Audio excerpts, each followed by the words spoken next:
जब कभी भी शनिदेव की बात करते हैं तो मन में एक भय या डर का माहौल बन जाता है कि शनिदेव का परिवर्तन हो रहा है और आप पे क्या प्रभाव लाएंगे, मुझ पे क्या प्रभाव लाएंगे, हम सभी पे क्या प्रभाव लाएंगे शनिदेव। धनु राशि पे शनिदेव चतुर्थ भाव में गोचर करके शनि ढैया लगाने का काम करेंगे। शनि ढैया अच्छा तो नहीं है, लेकिन कईयों के लिए यह समय बहुत अच्छा हो जाता है। नमस्कार मित्रों, मैं भानु प्रकाश शर्मा एस्ट्रो भानु शर्मा चैनल में आपका हार्दिक अभिनंदन करता हूँ। शनिदेव की ढैया लगने वाली है।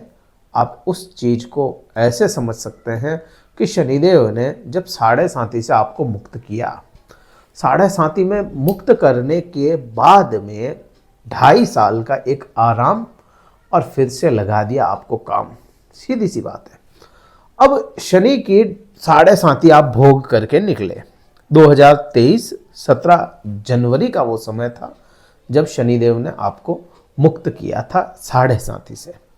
2.5 साल में कई गोचर ऐसे हुए जिसमें आपको कुछ अच्छे प्रभाव आने चाहिए थे। कईयों के आए भी सही, कईयों के उससे ज़्यादा हालत खराब हो गई।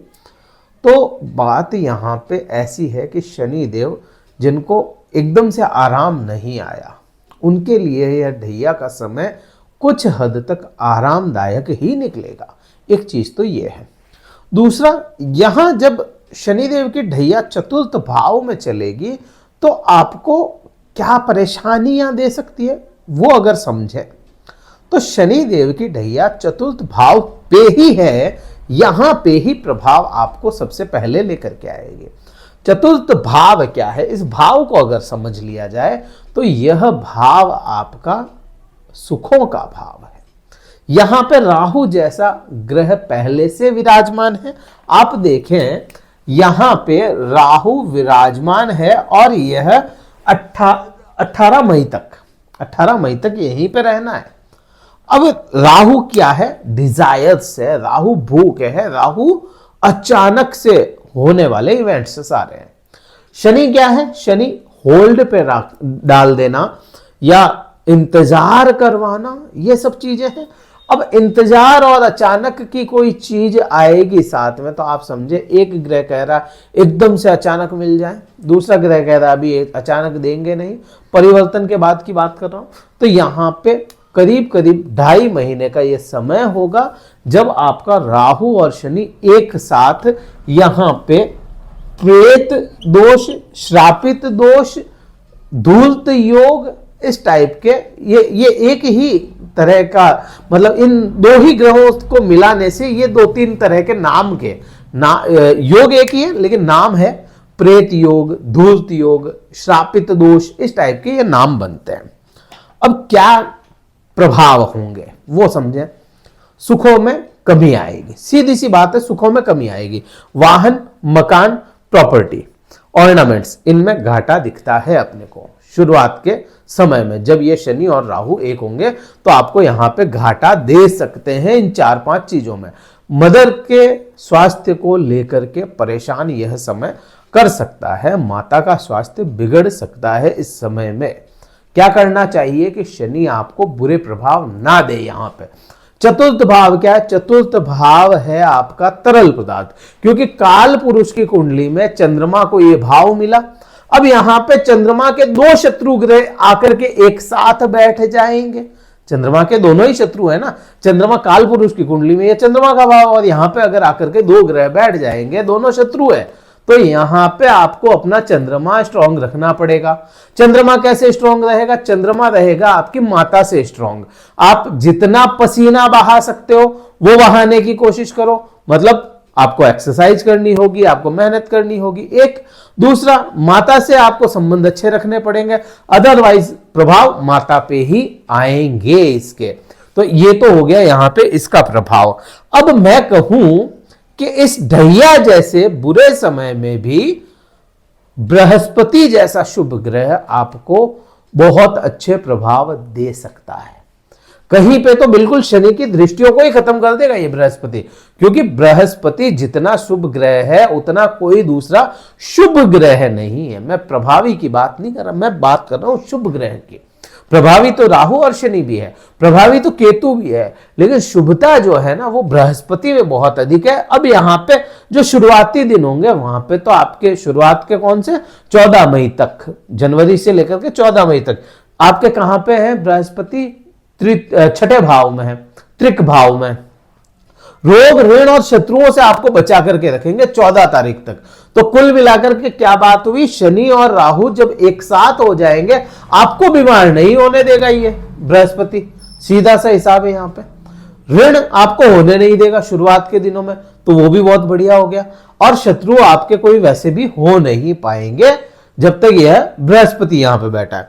बृहस्पति जैसे ही परिवर्तन कर जाएगा आपके सप्तम भाव में, तो यहां पे शनि को भी कंट्रोल करने का काम बृहस्पति कर सकता है, क्योंकि धनु राशि के लिए केंद्र भाव में बृहस्पति आ गए और पूरे एक साल के लिए यहां पे बृहस्पति होंगे। अब केंद्र भाव में अगर बृहस्पति बैठा है तो कुंडली के गोचर के 1000 दोष भी बृहस्पति खत्म कर सकता है। तो अपने को यहां पे घबराने की, डरने की इस साल में या अगले साल में भी आधा साल जरूरत नहीं है। तो यहां पे अपन ये कह सकते हैं कि चाहे शनि, चाहे राहु, चाहे केतु, कोई भी कुछ भी कैसे भी कर रहा है परिवर्तन, लेकिन बृहस्पति शुभता लेकर के खुद के मित्र के भाव में बैठ जाएगा, मतलब मिथुन राशि में। तो यहां पे ये हो गया। अब इस शनि के प्रभाव समझे, और मैंने चतुर्थ भाव के बताए। अब यहां से शनि देव जब परिवर्तन करेंगे 1, 2 और 3 यहां पे प्रभाव लाएंगे। तीसरी दृष्टि शनि देव की आपके छठे भाव पे जाएगी, तो यहां शनि देव के मित्र भाव की राशि है ये वृषभ राशि। तो यहां पे वैसे भी दृष्टियों में बुरे प्रभाव यहां पे इस भाव को नहीं लाने चाहिए। नहीं क्यों लाने चाहिए, क्योंकि क्रूर भाव है और क्रूर ही शनिदेव की दृष्टि है। तो यहां पे वह थोड़ी दिखती है अपने को, भाई इसके प्रभाव थोड़े कम होने चाहिए, क्रूर भाव, क्रूर ग्रह की वजह से। अब यहां पे आप देखेंगे कि भाई इस समय में रोग ऋण तो आएंगे, ये तो श्योर है, रोग ऋण आएंगे आपके। कब आएंगे, जब बृहस्पति यहां से गोचर कर जाएगा। ऋण लेना पड़ सकता है, शत्रु हो सकते हैं आपके, ठीक है, समझ में आता है। लेकिन यहां पे उस चीज को भी समझो, शनि है ना मेहनती ग्रह है, मेहनत करवाने वाला है। तो यहां पे आपको जॉब में स्टेबल शनिदेव जरूर कर देंगे, शनिदेव की ढैया होते हुए भी जॉब में स्टेबल कर देंगे आपको। एक तो ये हो गया। अब कोई सेवा करने से, कोई जॉब करने से डरता है तो उसके लिए तो समय बहुत बुरा हो जाएगा। लेकिन अगर कोई अपना कर्म निभा रहा है, अपने सेवा कर रहा है लोगों की, निस्वार्थ सेवा, या पैसा लेकर के भी सेवा कर रहे हो, सेवा भावी हो आप, तब फिर आपको शनि बुरे प्रभाव नहीं देगा और यहां से रोग ऋण शत्रुओं को भी कंट्रोल कर लेगा। सीधा सा उपाय भी बता रहा हूं मैं साथ साथ में। अब यहां से आप देखेंगे कि शनि देव की 7वीं दृष्टि जो होगी आपके कर्म क्षेत्र पे चली जाएगी। अब यहां आपको पहले तो केतु ने सताया कर्म को लेकर के, अब शनि आ जाएंगे। शनि को सीधा सा समझ लें अगर कि शनि कर्म का दाता ही है, करियर को सेट करने वाला ग्रह होता है। अब आप अगर अपने कर्म पे ध्यान दें, निस्वार्थ होकर के केवल कर्म पे अपने काम काज में मेहनत करते रहें, तो शनि बुरे प्रभाव वैसे भी लाएंगे नहीं। तो यहां पे भी एक चीज होगी, शनिदेव की जो 10वीं दृष्टि होगी लग्न पे आएगी। अब लग्न पे ही बृहस्पति भी यहीं से यहीं को देखेगा, तो यहां पे शनि की दृष्टि को स्पॉइल कर देगा, बिल्कुल जीरो कर देगा। यहां पे मेहनती बनाएगा, बिल्कुल बनना पड़ेगा, उसमें कोई दिक्कत नहीं है। आपको ज्ञान बृहस्पति देगा कि उस मेहनत को किस जगह पे, किस डायरेक्शन में डाला जाए। अब कोई उजाला आ रहा है, वो उजाले को आप आसमान में छोड़ दोगे तो वो वहां पे तो क्या करेगा, लोप हो जाएगा। अब उसी उजाले को डायरेक्शन देकर के सामने की तरफ करो तो पूरा उजाला हो जाता है, दिखने लग जाता है अंधेरे में भी। तो यही तो चीज है ना कि आपको डायरेक्शन देना है और बृहस्पति आपको डायरेक्शन दे देगा। मेहनत आपकी, आपको शनि करवाएगा, लेकिन डायरेक्शन जो है वो बृहस्पति देता नजर आएगा। तो कुल मिलाकर के ढैया होते हुए भी बृहस्पति अच्छे प्रभाव देते हुए नजर आएंगे। तो अपने को किसी प्रकार से डरना घबराना नहीं है धनु राशि वाले जातकों को। वीडियो कहीं अच्छा लगे लाइक कीजिएगा, शेयर कीजिएगा, सब्सक्राइब जरूर कीजिएगा, शेयर जरूर करें। धनु राशि वाले पहले से घबराए हुए थे, अब ये ढैया का सुन के और ज़्यादा घबरा रहे हैं।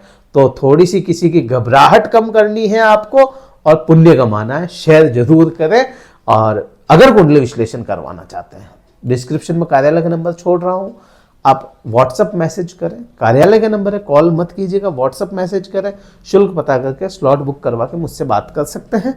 इस वीडियो में तो इतना ही था। जय हिंद, वंदे मातरम, भारत माता की जय।